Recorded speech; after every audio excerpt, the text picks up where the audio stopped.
The harsh hot wind hums over the wispy grass and red hard soil, the semi-desert, drying out the skin of any creature exposed to it. Climates are changing again, and the whole of the world is feeling the effect. Here, the grassland that had once been desert is turning back to desert again. After 40,000 years in which the climate has relatively been settled, in which the seasonal rains have been enough to sustain sufficient vegetation for the herds of plain dwellers, the food chain is becoming unstable once more.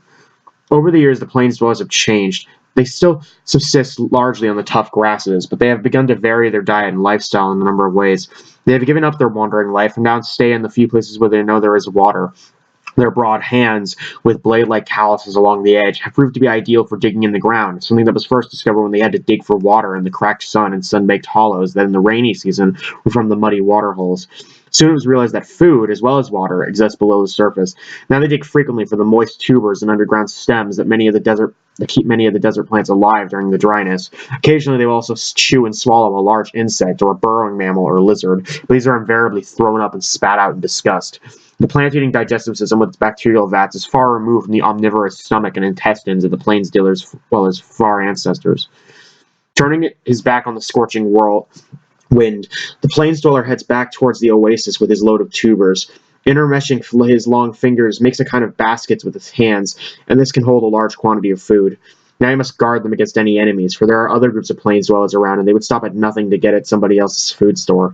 It is not just the dry wind and harsh sunlight that are the enemies to the plains dwellers. They must fear members of their own kind.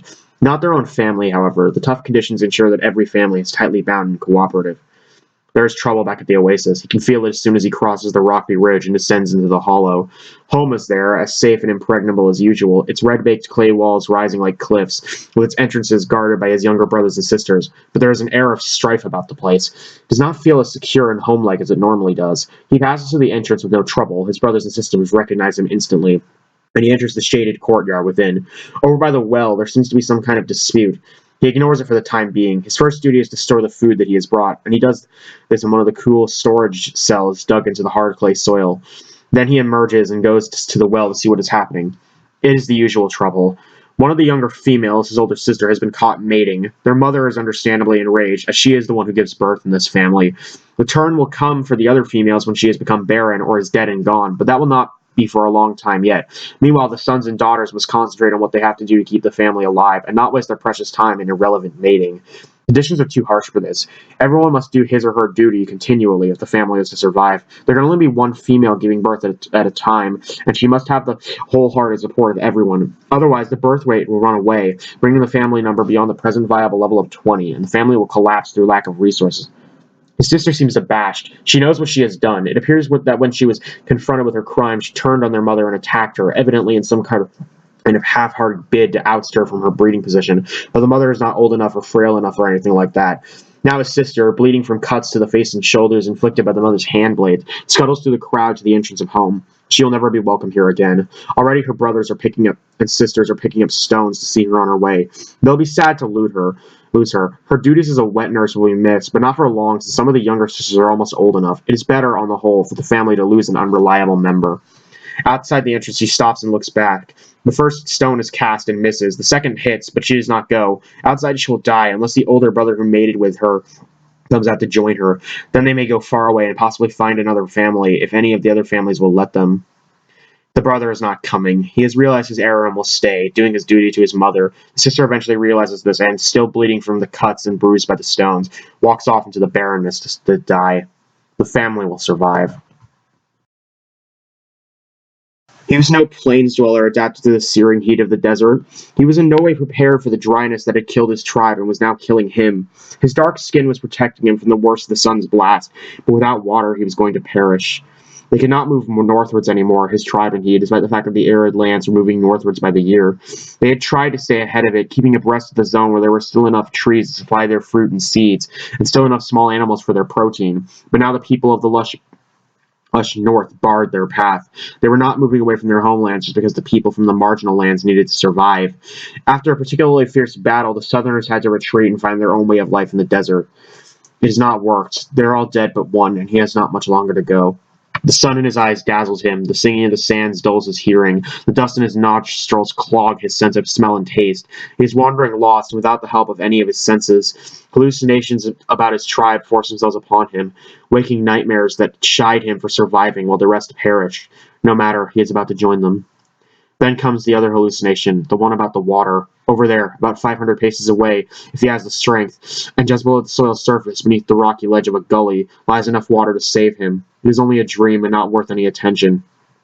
Yet, it is not like a dream, more of a conviction that has been put into mind pictures. Over there lies enough water to save his life. He does not imagine it, he knows it.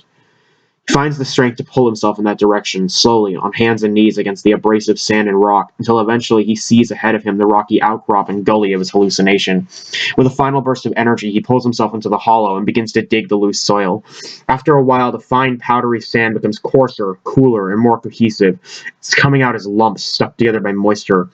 He crams a handful into his mouth and sucks the water from it. Then he digs further and finds the sand becoming wetter and wetter. After a long time, he is refreshed. He must now look for food, which is another difficulty, but there will be plants and small burrowing animals around. Somehow he has solved the main problem of living in the desert. He can see water. Ice caps and glaciers are in full retreat now, melting away to the poles and withdrawing up the mountains. The climate is becoming warmer, changing the conditions not only in the arid tropics, but over every climatic and vegetation zone of every continent. The retreat of the ice changes not only the climate, but the geography as well. Meltwater, gushing from the rounded ice tunnels and widening crevasses, floods into the intertwined rivers that wash across the gravel plains and empty into the ocean, causing sea levels to rise over the whole world. In some places, however, once the unimaginable weight of the ice is removed, the land surface rebounds like a slow spring, lifting above its former level and causing the sea level to fall back. Then there is volcanic activity, mostly at the edges of the continents and strings of islands arcing across the oceans, producing new lands and destroying others. All in all, it is a time of appearing and disappearing islands, of continents joined by land bridges, which then submerge, and of lowlands engulfed by the seas and shallow seas that become plains bounded by the banked shingle and sand of former beaches. The islanders have always found it easy to move from island to island, floating upon the trunks of trees wrenched from their forest stands, or on rafts built from the stems of smaller trees lashed together by vines and creepers. They have used vessels like this to support them while they dive for fish in the straits of the archipelagos. Now, however, this activity is dangerous. The changing weather patterns are producing unfamiliar winds and frequent storms, and changing the sea currents between the islands. More than one raft of island voyagers has disappeared in recent memory. One has found itself on the beach of the mainland, a region the existence of which was only guessed at by the island people. After the rigors of the accidental voyage, the new country may be either an unending source of plenty to the small, hungry group of 5 islanders, or deceptively barren. The islanders' original digestive systems allowed them to eat almost anything, but millennia of island dwelling on crags and slopes supported few nutritious plants have changed all that. Now they can only subsist on the high-protein diet they gain from birds and their eggs, and the fish and the shellfish of the sea. No birds seem to nest on accessible crags here. The shingle beach gives them little purchase for shellfish. There may also be enemies. Some huge figures are moving about the beach. In build, they are somewhat like the islanders, but they are more than twice their size and very slow-moving. There are about 10 of them.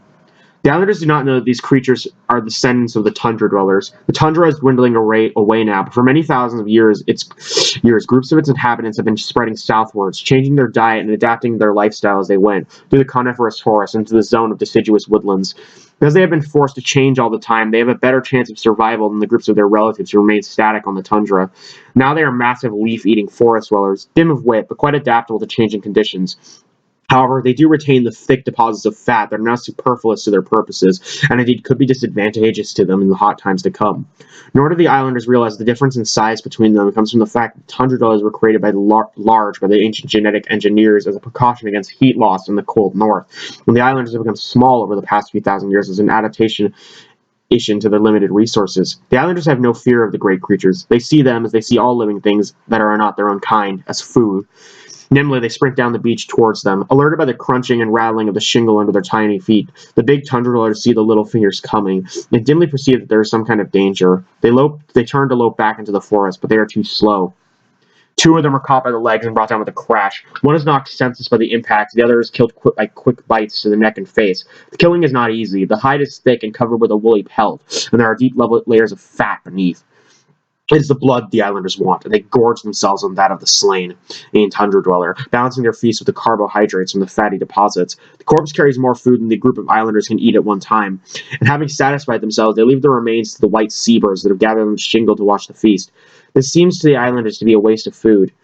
Together they pull the corpse of the second tundra dwellers up the shingles and into the shade of the forest, where it begins to decay in the sun or is eaten by scavengers. If only there were some way of keeping such a big creature alive while feeding from it, then there would not be so much waste. The massive form stirs. It is not dead at all, merely stunned. The islanders seize it by the limbs and pin it to the ground. They are not letting this one get away, nor are they going to let it die and rot before they need the food again. In the green depths of the School of Aquatics works its way along the ocean bed. Spread over a large area, each individual invisible to the next, the school keeps tight in by contact whales, clicks and twittering, distinct but comprehensible sounds that form a language. The body of creatures moves northwards along the lines of magnetic force, becoming more powerful again as the centuries go by. The direction they take is north, as geography goes, but the magnetic influence they follow is towards the south. Since the time when the magnetic field disappeared, producing the fatal effects on the technological civilizations of the time, a great change has taken place deep within the globe. The magnetic field has reestablished itself, but now there is a south pole where the north pole once was, and a north pole where the south pole once was. The reversal has little relevance to any of the creatures that now inhabit the world. The water temperatures and currents are also changing, and this is leading to different patterns of fish moving around the globe. It may be that shoals of fish are gathering in areas unexplored by the aquatics, areas now free of pack ice. If that proves to be the case, then it will make sense to move to those areas. The tropics are becoming overfished. The ocean was never particularly productive of food, considering that it covers more than 2/3 of surface of the earth. Back in the days of technological man, the living resources of the water were seized, exploited, and lost in a short period of time. Since then, nature has restocked, but the aquatics have always been there. Like the technological man that created them, the population of aquatics has grown and grown. As they come to understand more about their own bodies, about diseases and injury, and about reproduction, the birth rate has exceeded the death rate. Also, the lifespan of an individual has increased enormously and has been doing so for tens of thousands of years. Around the coral reefs that east of the tropics, the fish are vanishing, and the other valuable sea creatures are dying off. Undesirable and inedible species are moving in to replace them. The once beautiful and colorful fringing reefs, barrier reefs, and atolls are now rapidly becoming dead skeletons of their former glories. It is not just the fault of the aquatics. The sea level is rising everywhere as well, and the tops of the reef cannot grow quickly enough to keep pace with this. As the water becomes deeper and darker, the algae that grow with the corals and help them feed are dying off, and the corals themselves are perishing. Although the aquatics cannot see color, the rod cells in their eyes were developed at the expense of the cone cells in order to increase their low light vision. They can see enough to know that their preferred environment is slowly dying. The aquatic colonies are everywhere in the shallows that surround the small tropical islands, becoming more and more crowded and more desperate for new resources, new food, new spaces. That's why schools of them are moving northwards into the cooler waters, and others are turning their attention to a hostile environment, that above the surface of the ocean. She'll be able to remember her way home, she keeps telling herself. No matter how far the drifting mat of vegetation takes her or her family, she will remember her way back. She and the rest of her tribe have been blessed in this. They have a knowledge that enables them to navigate to any place they want to go. The area where they live has been occupied by their ancestors since before the coming of the ice. Because of this, they can actually remember the coming of the ice and the places to which the generations moved. It has all changed now that the ice is going back, leaving the landscape different from how it was before.